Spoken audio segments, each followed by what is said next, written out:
An inventory is the counting of items in the library and includes the books, but it can also include computers, AV equipment, furniture. It might also include other items that are throughout the school.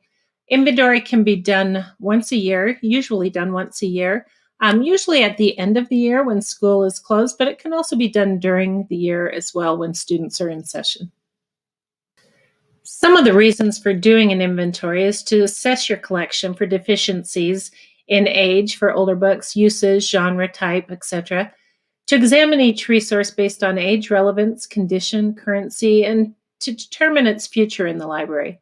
Also to determine items needing repair, disposal, or replacement. The main purpose is to identify loss, and it's also good to have an accurate record for emergencies and insurance purposes. It doesn't take much to do an inventory. A laptop is always helpful.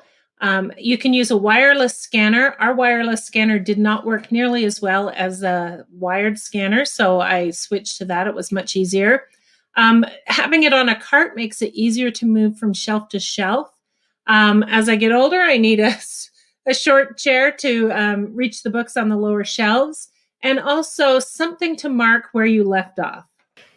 To start our inventory, we go to the Follett system and go log in to the admin screen. If you look at the left-hand side, second from the bottom is the inventory button. When you push on that, then you can start or create an inventory or to continue an inventory that you've already started.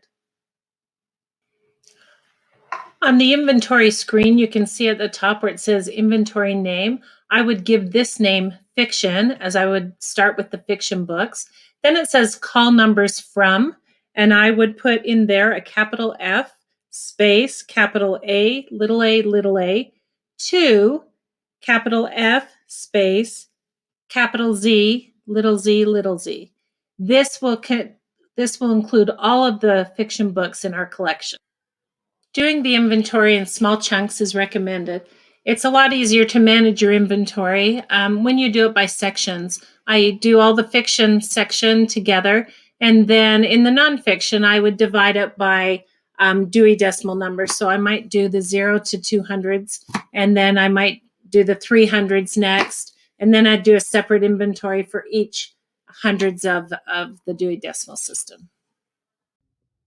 To start your inventory, one of the tips that I learned is to bring all of your books up on the shelf to the front. Now all the barcodes are on the front of the book. They could be on the back of the book as well. It makes it much easier if it's consistent on one side. And then you're ready to use your scanner. I've already set up on the computer the inventory that I want to do for fiction books. So now I'm ready to scan each book. As I scan, I'll hear that it's beeping and know that the book is in the right place. Oh, here I got to a book that isn't in the right place. That's one good thing about doing inventory is finding books that are misshelved. Before you finalize your inventory, you need to find any books that have not been accounted for or mark them as lost in the system.